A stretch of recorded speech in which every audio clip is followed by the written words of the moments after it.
আসসালামু আলাইকুম ওরহামতুল্লাহ। কাছে কিংবা দূরে, দেশে বা বিদেশে যে যেখান থেকে দেখছেন সকলকে অনেক অনেক প্রীতি এবং শুভেচ্ছা জানাচ্ছি। দর্শক, কথা দিয়েছিলাম হাড্ডি গাভী মোটা তাজাকরণের ক্ষেত্রে কেমন গরু আমাদের নির্বাচন করতে হবে, অর্থাৎ কেমন হাড্ডি গাভী আমাদের নির্বাচন করতে হবে। মনে রাখবেন, আমি আজকে যে কথাগুলো বলবো এগুলো হাড্ডি গাভী বা রিজেক্ট গাভী মোটা তাজাকরণের ক্ষেত্রেই প্রযোজ্য।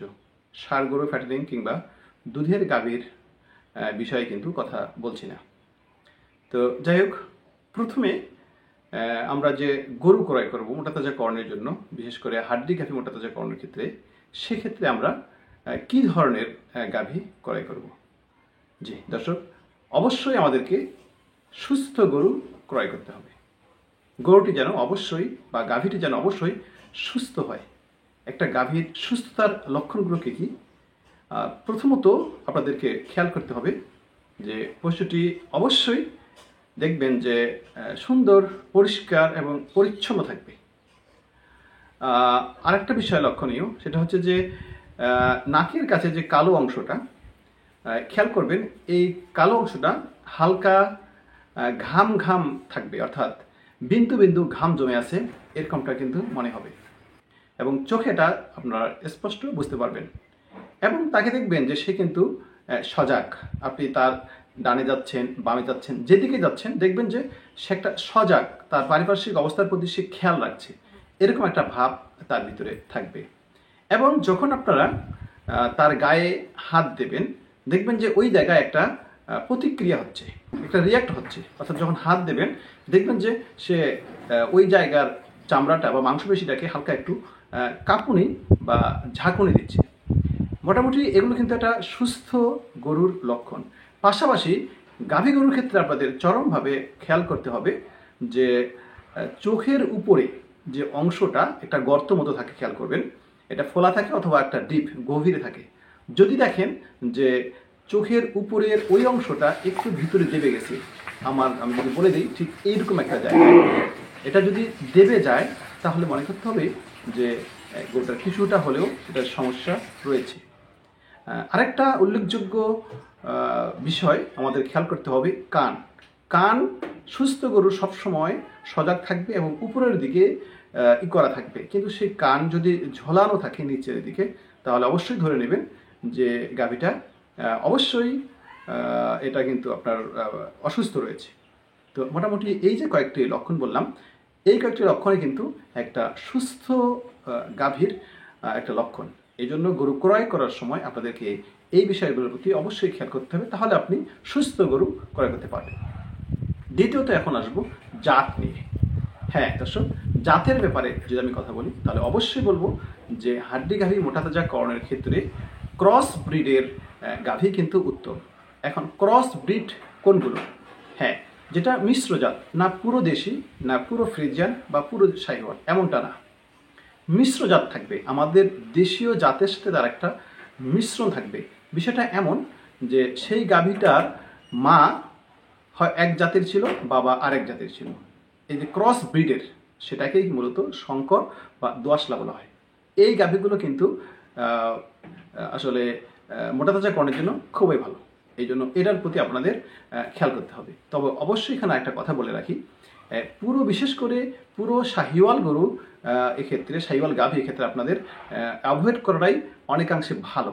যেমন এখানে একটা সমস্যা হয়, আমি আমার অভিজ্ঞতা থেকে বলছি, এই শাহিওয়াল গাভীগুলোর দেখা যায় যে ভেজাইনা তুলনামূলক কিন্তু অনেক বড় হয়, যার কারণে এই গাভীগুলো যখন মোটা তাজার একটা পর্যায়ে গিয়ে দাঁড়ায় তখন দেখা যায় যে তার প্রলাপস হচ্ছে, অর্থাৎ প্রলাপস অফ ইউট্রাস যেটাকে বলা হয়, ইউট্রাসটা বের হয়ে আসতেছে, এরকম একটা অবস্থার কিন্তু আসলে সৃষ্টি হয়। যার জন্য যে গাভীগুলোর বলবো যে ভেজানা একটু বড়, বিশেষ করে এটা শাহিওয়াল গরুর ক্ষেত্রে হয়, শাহিওয়াল গরুর ভেজানা অনেক বড়, এই গরুগুলোকে সম্ভব হলে অ্যাভয়েড করবো আমরা, অথবা এই বিষয়টার প্রতি অবশ্যই একটু আমরা খেয়াল আমাদের রাখতে হবে। এরপরে কথা বলবো যে হাড্ডি রিজেক্ট গাভী মোটা তাজাকরণের ক্ষেত্রে আমরা কোন বয়সটাকে প্রাধান্য দেব। হ্যাঁ দর্শক, বয়সের ক্ষেত্রে হাড্ডি রিজেক্ট গাভীর কথা আমি বলছি আপনাদেরকে, বিষয়টা অবশ্যই খেয়াল করবেন। আমি যদি 2 দাঁত 4 দাঁতের কথা বলি তাহলে সেটা হচ্ছে 2 দাঁত 4 দাঁত বা 6 দাঁত, এগুলো হচ্ছে মূলত ষাঁড় গরু ফ্যাটেনিংয়ের ক্ষেত্রে। কিন্তু গাভী ফ্যাটেনিংয়ের ক্ষেত্রে আমি আপনাদেরকে বলবো যে গাভী ফ্যাটেনিংয়ের ক্ষেত্রে 8 দাঁতের উপরেই কিন্তু মোটামুটি আমার কাছে মনে হয় এটা ভালো। এখানে আরও বেশ কিছু কারণ আছে।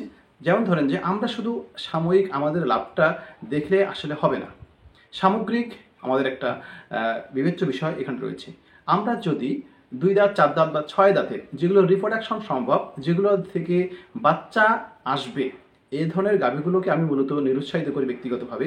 নিরুৎসাহিত করার পিছনে কারণ হচ্ছে যে এই গরুগুলো কিন্তু মা হবে, আর এগুলোকে যদি আমরা মোটা তাজার আওতায় নিয়ে আসি তাহলে কোনো এক সময় দেখা যাবে যে আমাদের দেশে প্রোডাকশন বন্ধ হয়ে যাবে, আমরা গরু শূন্য হয়ে পড়ব।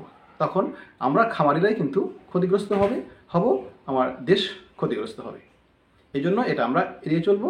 আমরা চেষ্টা করব 8 দাঁতের যেগুলো আসলে বাচ্চা উৎপাদনের অক্ষম, কিংবা অনেক রোগ ব্যাধির কারণে অধিক দুধ উৎপাদনশীল যে গাভীগুলো যেগুলো আসলে রিজেক্ট হয়ে গেছে, এইগুলো আমরা চেষ্টা করব মোটা তাজা করণের জন্য ওই বয়সটাকে, বিশেষ করে গাভী ফ্যাটেনিংয়ের ক্ষেত্রে।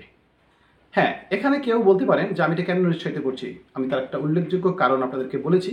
পাশাপাশি আরেকটা বিষয় হচ্ছে যে যেই গাভীগুলোর রিপ্রোডাকশন সম্ভব, এগুলো কিন্তু বাজারে আপনার দামেও বেশি কিনতে হয়, কারণ এটার প্রচুর চাহিদা থাকে, যারা পালবে তাদের একটা চাহিদা থাকে, যার জন্য বাজারেও এটা আপনাকে বেশি দামে ক্রয় করতে হয়। কিন্তু যেগুলো বয়স 8 দাঁতের উপরে চলে গিয়েছে বা 8 দাঁত হয়ে গেছে, বাচ্চা আর প্রসব সম্ভব না, বাচ্চা উৎপাদন করা সম্ভব না, এগুলো কিন্তু বাজারে তুলনামূলক কম দামে পাওয়া যাবে।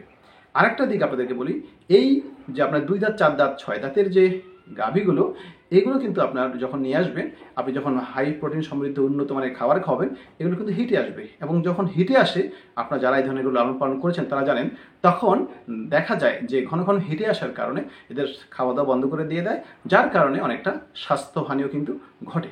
দামে বেশি কিনতে হচ্ছে, আবার দেখা যাচ্ছে যে স্বাস্থ্যহানি ঘটে।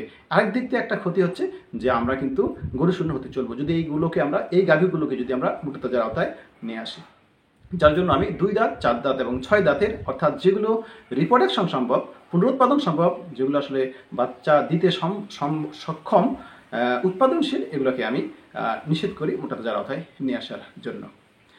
সেক্ষেত্রে 8 দাঁতের পরেরটাই কিন্তু ভালো, কারণ এগুলো আসলে ভালো একটা গ্রোথ দেয়। হ্যাঁ, আরও অন্যান্য লজিক রয়েছে, যার জন্য আপনারা চেষ্টা করবেন সবসময়ের জন্য 8 দাঁতের গরুগুলো ক্রয় করার জন্য। এরপরে আরেকটি বিষয় আমি আপনাদেরকে বলবো, সেটা হচ্ছে যে দর্শক, শারীরিক যে বৈশিষ্ট্য, আমরা শারীরিক কোন কোন বৈশিষ্ট্য দেখে মূলত হাড্ডি গরু আমরা ক্রয় করব। দর্শক, বলে রাখি, হাড্ডি গরু ক্রয় করার ক্ষেত্রে আমরা যখন মোটা তাজা করবো হাড্ডি গরু ফ্যাটেনিংয়ের জন্য, খেয়াল করব তার মাথা এবং গলা এটা তুলনামূলক খাটো হবে। অনেক গরু দেখা যায়, আমরা জানি যে মাথা যদি একটু লম্বা হয়ে থাকে, নাক থেকে শুরু করে, এই গরুগুলো তুলনামূলক কম খায়, ফ্যাটেনিংও কিন্তু কম হয়। এবং ঘাড় থেকে যে মাথা পর্যন্ত, যেটাকে আমরা গলা বলছি, এটা তুলনামূলক খাটো হবে, কারণ এই খাটোটা ফ্যাটেনিং খুব ভালো হয়। এবং কপাল চওড়া হবে, কপালটা মোটামুটি আলহামদুলিল্লাহ অনেক চওড়া হবে। আরেকটা বিষয়ে খেয়াল করা লাগবে এখানে, সেটা হচ্ছে যে তার পিঠ, যেটা পিঠের উপরে মেরুদণ্ডর যে জায়গাটা, এই পিঠটা আপনারা খেয়াল করবেন, বিশেষ করে পিঠ অনেকটা কিন্তু চ্যাপ্টা হবে। যে গাভী পিঠ চ্যাপ্টা, হ্যাঁ, এই গাভী কিন্তু আসলে যথেষ্ট মোটা তাজা হয়। এবং খেয়াল করবেন তার চামড়া পাতলা হবে এবং ঢিলে ঢালা হবে। এটা আপনারা কিনে দেখেও বুঝতে পারবেন যে চামড়াটা হাত দিয়ে যখন টানবেন, দেখা যাবে যে চামড়াটা যথেষ্ট পাতলা এবং যথেষ্ট ঢিলা ঢালা। এটা কিন্তু মোটা তাজার জন্য ভালো বৈশিষ্ট্য দেখে কেনার মধ্যে একটা গরু। পাশাপাশি আমি বলবো যে হাড় খেয়াল রাখবেন, যে মোটা তাজা যে গরুগুলো হবে, যে গাভীগুলো হবে, তাদের হাড় মোটা হবে। এবং যে জয়েন্টগুলো, পায়ের বা বিভিন্ন জায়গার যে জয়েন্টগুলো, হাড়ের জয়েন্টগুলো কিন্তু মোটা হবে। যদি হাড় মোটা হয়, হাড়ের জয়েন্টগুলো মোটা হয়, তাহলে এই গাভী কিন্তু যথেষ্ট মাংস ধারণ করতে পারে। যার জন্য মোটা তাজার জন্য এই গাভীগুলোই কিন্তু আমি মনে করি যে সর্বোত্তম। পাশাপাশি আপনাদের একটা জিনিস বলবো, যে যখন গাভীটাকে আপনারা সমান জায়গায় দাঁড় করাবেন, খেয়াল করবেন যে পিছনের পায়ের তুলনায় সামনের পা কিছুটা কিন্তু খাটো মনে হবে। যদি পিছনের পা সামনের পা সমান সমান হয়, তাহলে এগুলো কম স্বাস্থ্যবান হয়। কিংবা যদি সামনের পা বেশি উঁচু হয়, পিছনের পা নিচু হয়, তাহলে সেগুলো তো খুব একটা মোটা তাজা হয় না। এই জন্য খেয়াল করবেন, পিছনের পায়ের তুলনায় সামনের পা কিছুটা হলেও খাটো, পিছন ভারী হবে। এই গাভীগুলোই কিন্তু আসলে বেশি মোটা তাজা হয়। এই জন্য এটাও একটা বিশেষ লক্ষণীয় বিষয়। আরেকটা বিষয় আবার বলছি, শুরুর দিকে যে কথা বলছি, রোগ ব্যাধি মুক্ত হতে হবে। জি দর্শক, আরও বেশ কিছু বিষয় এখানে সংযোজন করা যেত, তবে আমার মনে হয় এই কয়েকটি বিষয়ের প্রতি যদি আমরা খেয়াল করে সেই গরুগুলো আমরা ক্রয় করি, সেই গাভীগুলো আমরা ক্রয় করি, তাহলে এগুলোকে আমরা আশানুরূপ মোটা তাজা করতে পারবো এবং অবশ্যই সেখান থেকে আমরা লাভবান হব। পরবর্তী ভিডিও অবশ্যই দেখবেন। ভালো থাকবেন, সুস্থ থাকবেন। আজকের মতো বিদায়। আসসালামু আলাইকুম ওয়া রাহমাতুল্লাহি তাআলা ওয়া বারাকাতুহু।